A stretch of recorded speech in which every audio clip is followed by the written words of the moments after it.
A invenção da imprensa por Gutenberg foi resultado de muito trabalho dele e de sua equipe.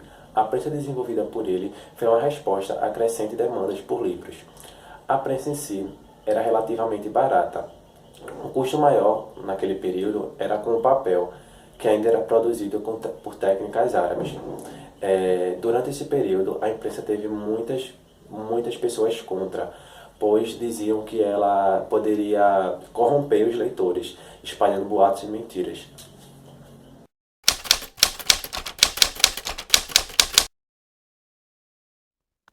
Apesar de não saber muito sobre a vida de Gutenberg, atribui-se a ele a invenção da imprensa nos anos de 1440 em Mogúncia, na Alemanha. Com grande investimento de capital, Gutenberg desenvolveu a imprensa que levou anos para encontrar as combinações perfeitas para as matrizes e caracteres. A crescente procura por livros ajudou na busca pelo material impresso. Por volta dos anos de 1450, provavelmente imprimiu a Bíblia de 42 linhas por página, o que levou mais de 2 anos, tendo 180 cópias. Muito mais eficaz que apenas um copista, que levaria 3 anos para apenas uma cópia. Porém, Gutenberg não foi o único e nem o primeiro a inventar o tipo móvel. Foi usada a impressão xilográfica na China e na Coreia cerca de 200 anos antes. Mesmo surgindo primeiro na Ásia, foi na Europa que a imprensa teve amplas consequências sociais e culturais. Para todos os efeitos, a imprensa foi reinventada na Europa.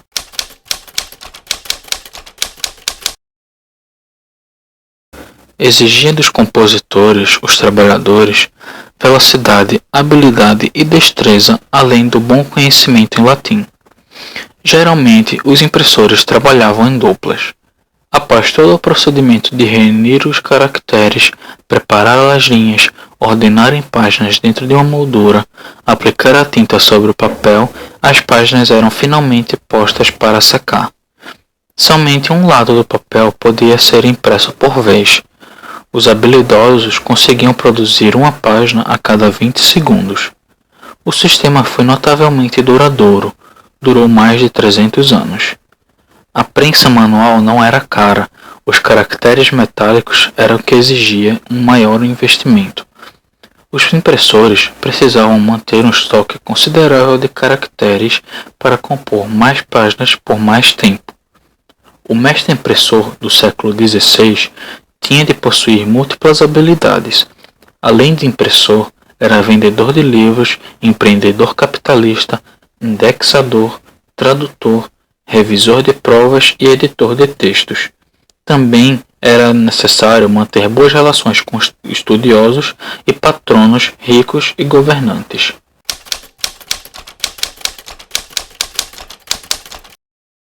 Os funcionários de Gutenberg recebiam encomendas de grandes aristocratas, universidades e tribunais. Aos poucos, a imprensa foi ganhando espaço pelo mundo. Primeiro foi adotada nas cidades comerciais da Europa Ocidental e depois nos países Holanda, Alemanha, na região da Renânia e na Itália setentrional. Em 1480, 110 cidades obtinham a imprensa, e em 1550 esse número subiu para 236. Espalhou-se por toda a Europa no século XVI e finalmente estabeleceu-se na Europa Oriental e nos países nórdicos. Em 1560 estabeleceu-se em Moscou e em Constantinopla em 1727. Chegou à América do Norte pela Nova Inglaterra em 1638. No México, a imprensa foi estabelecida em 1539. Em 1580 chega a Lima e em 1590 os jesuítas a levam para o Japão. Chegou à Austrália em 1788. Napoleão levou-a para o Egito em 1798.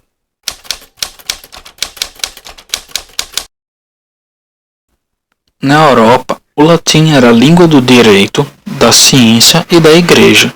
De início, os livros produzidos pela imprensa eram, em suma, em latim. O latim era a língua que permitia a comunicação entre pessoas instruídas de divergentes nações e culturas. Com a independência dos estados soberanos e o protestantismo, o latim perdeu sua supremacia. Em 1539, o rei francês Francisco I emitiu um decreto que tornou o francês a língua a ser usada em todos os documentos oficiais. A reforma protestante impulsionou a difusão impressa das línguas vernáculas. O primeiro texto traduzido do latim para as línguas vernáculas foi a Bíblia.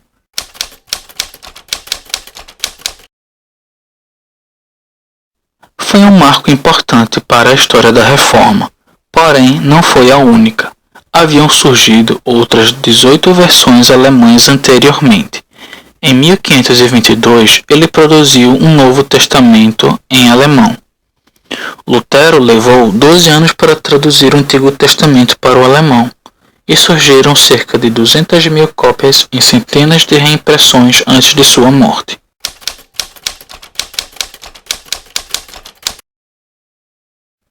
A imprensa modificou o modo de comunicação do conhecimento científico e possibilitava a reprodução precisa de diagramas, mapas, desenhos anatômicos e representações de fauna e flora.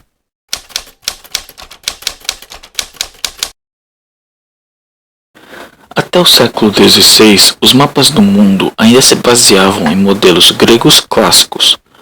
Na grande era das explorações, o conhecimento europeu de geografia mundial tornou-se mais extenso. Ortélio havia registrado um grande continente meridional ao sul da África e da América do Sul.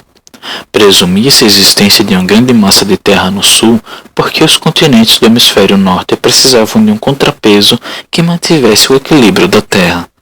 Até o Iluminismo, essa ideia encorajou a especulação, a fantasia e mapeamentos delirantes e imprecisos.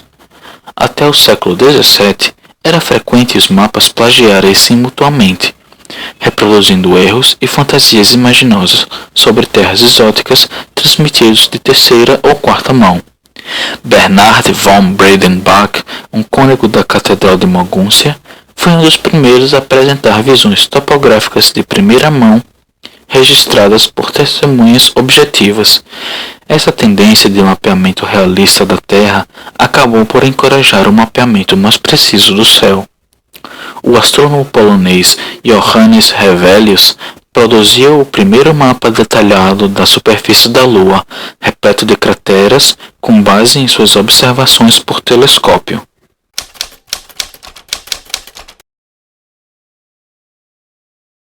No período inicial da imprensa, os livros ainda lembravam muito os manuscritos. Contudo, uma nova tipografia logo se desenvolveu e as informações na página impressa começaram a incluir todos os elementos que hoje conhecemos.